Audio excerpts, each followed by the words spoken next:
ബിഗിനേഴ്സിന് വേണ്ടിയിട്ടുള്ള ഒരു ഡാറ്റ വിഷ്വലൈസേഷൻ്റെ ഒരു സെക്ഷനിലേക്കാണ് പോകുന്നത്. നിങ്ങളുടെ ബാക്ക്ഗ്രൗണ്ട് എന്തായിരുന്നാലും നിങ്ങൾക്ക് ഡാറ്റയിൽ ഇൻട്രസ്റ്റ് ഉണ്ടെങ്കിൽ ഈ ഒരു സെക്ഷൻ നിങ്ങൾക്ക് വളരെ ഉപകാരപ്രദമായിരിക്കും. സോ നമുക്കതിൻ്റെ ബേസിക്സിൽ നിന്ന് സ്റ്റാർട്ട് ചെയ്യാം. ആദ്യം തന്നെ എന്താണ് ഡാറ്റ വിഷ്വലൈസേഷൻ എന്ന് നമുക്ക് മനസ്സിലാക്കാം. ഇതെന്ന് പറഞ്ഞിട്ടുണ്ടെങ്കിൽ നമ്മൾ നമ്പേഴ്സിനെ എടുത്തിട്ട് പിക്ചേഴ്സ് ആക്കി മാറ്റാം. അതാണ് ഡാറ്റ വിഷ്വലൈസേഷൻ നമ്മൾ പൈത്തൺ അല്ലെങ്കിൽ മെഷീൻ ലേണിംഗിൽ ഉദ്ദേശിക്കുന്നത്. അതായത് നമ്മുടെ കയ്യിലുള്ള ഡാറ്റയ്ക്ക് വേറൊരു രൂപം നൽകാം. നമ്മുടെ കയ്യിലുള്ള ഡാറ്റ റോസ് ആൻഡ് കോളംസ് ആയിട്ടാണ് കിടക്കുന്നതെങ്കിൽ അതിൽ ഹിഡൻ ആയിട്ടുള്ള പാറ്റേൺസും ട്രെൻഡ്സും ഒക്കെ നമുക്കൊരു പിക്ചറായിട്ട് നമ്മുടെ മുന്നിൽ അവതരിപ്പിക്കുന്നതിന് വേണ്ടിയിട്ടാണ് നമ്മൾ ഡാറ്റ വിഷ്വലൈസേഷൻ ഉപയോഗിക്കുന്നത്. സോ എന്തുകൊണ്ടാണ് ഇത് ഇമ്പോർട്ടൻ്റ് ആയിട്ട് വരുന്നത്? ഇപ്പം നിങ്ങളൊരു എക്സാമ്പിൾ എടുക്കുകയാണ്, നിങ്ങളൊരു സെയിൽസിൻ്റെ ഒരു സ്പ്രെഡ്ഷീറ്റ് എടുക്കുകയാണ്. അപ്പം അതിൻ്റെ ഉള്ളിലെ ഏറ്റവും ഇമ്പോർട്ടൻ്റ് ആയിട്ടുള്ള പ്രൊഡക്റ്റ്, അതായത് ഏറ്റവും ഹോട്ടായിട്ട് നിൽക്കുന്ന പ്രൊഡക്റ്റ് നിങ്ങൾക്ക് പെട്ടെന്ന് മനസ്സിലാക്കണം. സോ സ്പ്രെഡ്ഷീറ്റ് നമ്മളിരുന്ന് വായിച്ച് മനസ്സിലാക്കുന്നത് വളരെ ബുദ്ധിമുട്ടായിരിക്കും. പക്ഷേ അതിന് നമ്മളൊരു കുറേ ബാർസൊക്കെ ആയിട്ടുള്ള ഒരു ചാർട്ട്സ് ആയിട്ട് മാറ്റുന്ന സമയത്തേക്ക് അതിൻ്റെ ഉള്ളിൽ ഏറ്റവും ഹോട്ടായിട്ട് നിൽക്കുന്ന പ്രൊഡക്ട്സ് പെട്ടെന്ന് ഐഡൻറ്റിഫൈ ചെയ്യാനും ഏത് പ്രൊഡക്ട്സ് ആണ് കൂടുതൽ സെയിൽ പോവാത്തതെന്ന് മനസ്സിലാക്കാനും അതിനെ പ്രൊമോട്ട് ചെയ്യാനൊക്കെ നമുക്ക് ഇങ്ങനെ ഡാറ്റ വിഷ്വലൈസേഷൻ എന്ന് പറയുന്ന ഒരു ടൂള് കൊണ്ട് നമുക്ക് പെട്ടെന്ന് സാധിക്കുന്നതായിരിക്കും. ഇനി നമുക്ക് എന്തൊക്കെ വിഷ്വലൈസേഷൻസ് നമ്മുടെ മെഷീൻ ലേണിംഗ് അല്ലെങ്കിൽ പൈത്തണിൽ വരുന്നുണ്ടെന്ന് നോക്കാം. അതിൽ ആദ്യമായിട്ട് നമ്മൾ ഡിസ്കസ് ചെയ്യുന്നത് ബാർ ചാർട്ട്സ് ആണ്. ഇത് കാറ്റഗറി ആയിട്ടുള്ള ഫീച്ചേഴ്സിനെ പഠിക്കുന്നതിന് വേണ്ടിയിട്ടാണ് നമ്മൾ ഈ ബാർ ചാർട്ട്സ് യൂസ് ചെയ്യുന്നത്. ഫോർ എക്സാമ്പിൾ നമ്മളിപ്പോൾ പറഞ്ഞ പോലെ ഈ സെയിൽസിലെ ഡിഫറെൻറ്റ് പ്രൊഡക്ട്സിൻ്റെ സെയിൽസ് എത്രത്തോളം ഉണ്ടെന്ന് അറിയുന്നതിന്, അതുപോലെ തന്നെ ഇപ്പം ഡിഫറെൻറ്റ് കൺട്രീസിലുള്ള വെബ് ട്രാഫിക്കിംഗ് ഒക്കെ മനസ്സിലാക്കുന്നതിനൊക്കെ ഇങ്ങനത്തെ ബാർ ചാർട്ട്സ് വളരെ യൂസ്ഫുൾ ആയിരിക്കും. അടുത്തതായിട്ട് നമുക്ക് പഠിക്കാൻ പറ്റുന്ന വേറൊരു ടൈപ്പ് ചാർട്ടാണ് ലൈൻ ചാർട്ട് എന്ന് പറയുന്നത്. ടൈം സീരീസ് ഡാറ്റകളൊക്കെ നമുക്ക് വിഷ്വലൈസ് ചെയ്യണമെങ്കിൽ നമ്മൾ ലൈൻ ചാർട്ട്സ് ആണ് യൂസ് ചെയ്യുന്നത്.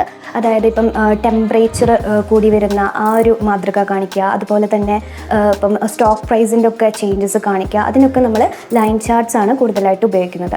പിന്നെ വേറൊരു ടൈപ്പ് ചാർട്ട് വരുന്നത് പൈ ചാർട്ടാണ്. പൈ ചാർട്ട് എന്ന് പറഞ്ഞിട്ടുണ്ടെങ്കിൽ പ്രപ്പോർഷൻസ് കാണിക്കുന്നതിന് വേണ്ടിയിട്ടാണ് നമ്മളിത് യൂസ് ചെയ്യുന്നത്. ഫോർ എക്സാമ്പിൾ നമ്മളിപ്പം ഒരു സൂപ്പർ മാർക്കറ്റിൽ കസ്റ്റമേഴ്സിൻ്റെ എൻഗേജ്മെൻറ്റ്, അവരുടെ ഏജിനെ ബേസ് ചെയ്തിട്ട് കസ്റ്റമേഴ്സിൻ്റെ എൻഗേജ്മെൻറ്റ് എത്രത്തോളം പെർസെൻറ്റേജ് വരുന്നുണ്ടെന്ന് കാണിക്കാൻ വേണ്ടിയിട്ട് നമുക്ക് പൈ ചാർട്ട്സ് ഒക്കെ വളരെ യൂസ്ഫുൾ ആയിരിക്കും. അടുത്തത് നമ്മൾ ഡിസ്കസ് ചെയ്യാനായിട്ട് പോകുന്നത് സ്കാറ്റർ പ്ലോട്ട്സിനെ കുറിച്ചിട്ടാണ്. ഇത് നമ്മൾ രണ്ട് വാരിയബിൾസ് തമ്മിലുള്ള റിലേഷൻഷിപ്പ് മനസ്സിലാക്കുന്നതിന് വേണ്ടിയിട്ടാണ് സ്കാറ്റർ പ്ലോട്ട്സ് നമ്മൾ മെയിനായിട്ട് യൂസ് ചെയ്യുന്നത്. ഫോർ എക്സാമ്പിൾ ഒരു കുട്ടിയുടെ പഠനം, അത് ആ കുട്ടി എത്ര ഹവർ പഠിച്ചു, അതിനനുസരിച്ച് ആ കുട്ടിക്ക് എത്ര മാർക്ക് കിട്ടുന്നുണ്ട്, അങ്ങനെയുള്ള റിലേഷൻഷിപ്പൊക്കെ മനസ്സിലാക്കാൻ, അങ്ങനെയുള്ള നമ്പേഴ്സ് ആയിട്ടുള്ള റിലേഷൻഷിപ്പൊക്കെ മനസ്സിലാക്കാൻ വേണ്ടിയിട്ട് നമുക്ക് സ്കാറ്റർ പ്ലോട്ട് യൂസ് ചെയ്യാവുന്നതാണ്. ഇങ്ങനെ ഡിഫറെൻറ്റ് ടൈപ്സ് ഓഫ് പ്ലോട്ട്സ് നമുക്ക് വരുന്നുണ്ട്. പക്ഷേ നമുക്ക് എങ്ങനെ എഫക്റ്റീവായിട്ട് ഇതിനെ വിഷ്വലൈസ് ചെയ്യാം, അതിന് വേണ്ടിയിട്ടുള്ള കുറച്ച് ടിപ്സാണ് നമ്മൾ അടുത്തതിനെ ഡിസ്കസ് ചെയ്യാനായിട്ട് പോകുന്നത്. സോ നമ്മൾ ടിപ്പ് ആരംഭിക്കുന്നത് ഒരു ചോദ്യത്തിലൂടെയാണ്. നമുക്ക് എന്താണ് ഡാറ്റയിൽ നിന്ന് പഠിക്കേണ്ടത് എന്ന ചോദ്യത്തിന് വളരെ കൃത്യമായ ഉത്തരം നമ്മുടെ മനസ്സിലുണ്ടായിരിക്കണം. ആ ഒരു ഉത്തരത്തിനെ ബേസ് ചെയ്തിട്ടാണ് നമ്മൾ ചാർട്ടുകൾ ബിൽഡ് ചെയ്യാനായിട്ട് പോകുന്നത്. വൺസ് നമ്മുടെ ഉത്തരം ശരിയായി കഴിഞ്ഞിട്ടുണ്ടെങ്കിൽ ചാർട്ടുകൾ സെലക്ട് ചെയ്യലാണ്. അപ്പോൾ നമ്മൾ പല ടൈപ്പ് ഓഫ് ചാർട്ടുകൾ ഇവിടെ ഡിസ്കസ് ചെയ്തിട്ടുണ്ടായിരുന്നു. ഇപ്പോൾ കാറ്റഗറി ആണെന്നുണ്ടെങ്കിൽ ബാർ ചാർട്ട് സെലക്ട് ചെയ്യുക. അപ്പോൾ തന്നെ നമ്പേഴ്സ് ആണെന്നുണ്ടെങ്കിൽ നമുക്ക് ലൈൻ ചാർട്ട് അല്ലെങ്കിൽ സ്കാറ്റർ പ്ലോട്ട്സ് പോലെയുള്ള പ്ലോട്ടുകൾ സെലക്ട് ചെയ്യാം. അപ്പോൾ തന്നെ ടൈം സീരീസ് പോലെയുള്ള ഡാറ്റകളാണ് നമ്മൾ എടുക്കുന്നതെങ്കിൽ നമുക്ക് ലൈൻ ചാർട്ട് സെലക്ട് ചെയ്യാം. പ്രപ്പോർഷൻസ് ഒക്കെയാണ് വരുന്നതെങ്കിൽ നമുക്ക് പൈ ചാർട്ട് സെലക്ട് ചെയ്യാം. അങ്ങനെ ഒരു പർട്ടിക്കുലർ ചാർട്ട് സെലക്ട് ചെയ്തതിന് ശേഷം അതിലേക്ക് കൃത്യമായ ലേബൽസും അതുപോലെ തന്നെ അതിൻ്റെ കോണ്ടെക്സ്റ്റും നമ്മൾ കൃത്യമായിട്ട് അതിലേക്ക് ആഡ് ചെയ്ത് കൊടുക്കണം. സോ ഇത്രയും കൂടിയും ആയി കഴിഞ്ഞിട്ടുണ്ടെങ്കിൽ നമ്മുടെ വിഷ്വലൈസേഷൻ കംപ്ലീറ്റ് ആയെന്ന് നമുക്ക് പറയാനായിട്ട് പറ്റും. ഓക്കെ, സോ അപ്പോൾ നമ്മൾ വ്യത്യസ്തമായ ചാർട്ടുകൾ പരിചയപ്പെട്ടു. ഇനി അത് എങ്ങനെ യൂസ് ചെയ്യാം അതിനുള്ള ടിപ്പുകളും പരിചയപ്പെട്ടു. പക്ഷേ ഇതിനുള്ള ടൂളുകൾ എന്താണെന്നുള്ളതാണ് ഇനി അടുത്തത് നമ്മൾ പരിചയപ്പെടാനായിട്ട് പോകുന്നത്. അപ്പോൾ നമുക്ക് മെയിനായിട്ടൊരു ഏരിയയിലേക്ക് ഫോക്കസ് ചെയ്യുകയാണെങ്കിൽ നമുക്ക് പൈത്തൺ കോഡിങ് വെച്ച് ചെയ്യുകയാണെന്നുണ്ടെങ്കിൽ നമുക്കതിൽ matplotlib.pyplot എന്ന് പറഞ്ഞിട്ടൊരു മൊഡ്യൂൾ വരുന്നുണ്ട്.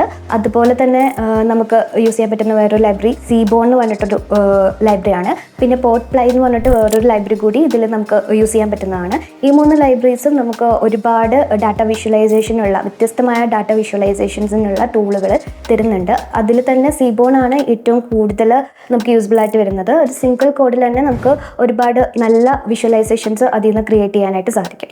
പിന്നെ നമുക്ക് വിഷ്വലൈസേഷന് വേണ്ടി ഉപയോഗിക്കാൻ പറ്റുന്ന മറ്റു ടൂളുകളാണ് പവർ BI, ടാബ്ലോ പോലുള്ള ടൂളുകൾ. ഇതിൽ അതിൻ്റേതായ സോഫ്റ്റ്വെയറുകളും ക്വയറികളും ഉണ്ട്. അത് നമുക്ക് പഠിച്ചെടുത്തിട്ട് അതിൽ നമുക്ക് എഫക്റ്റീവ് ആയിട്ടുള്ള വിഷ്വലൈസേഷൻ നടത്തിയിട്ട് അതിൽ നമുക്ക് നമ്മുടെ ഡാറ്റയിൽ നിന്ന് കൃത്യമായ ഇൻസൈറ്റ്സ് ഒക്കെ എടുക്കാവുന്നതാണ്. സോ ഇപ്പോൾ നമ്മൾ ബിഗിനേഴ്സിന് വേണ്ടിയിട്ടുള്ള ഡാറ്റ വിഷ്വലൈസേഷൻ ആണ് നമ്മൾ പറഞ്ഞത്. ഇനി ഇതിലും കൂടുതൽ കാര്യങ്ങൾ നമുക്കതിൽ പഠിക്കാനുണ്ട്. ഈ കോൺസെപ്റ്റ് നിങ്ങൾക്ക് മനസ്സിലായെന്ന് വിചാരിക്കുന്നു. ഇതുപോലുള്ള വീഡിയോസ് തുടർന്നും കാണുന്നതിന് ഞങ്ങളുടെ ചാനൽ സബ്സ്ക്രൈബ് ചെയ്യുക. അതുപോലെ തന്നെ ഈ വീഡിയോയ്ക്ക് ലൈക്കും ചെയ്യുക. Thanks for watching.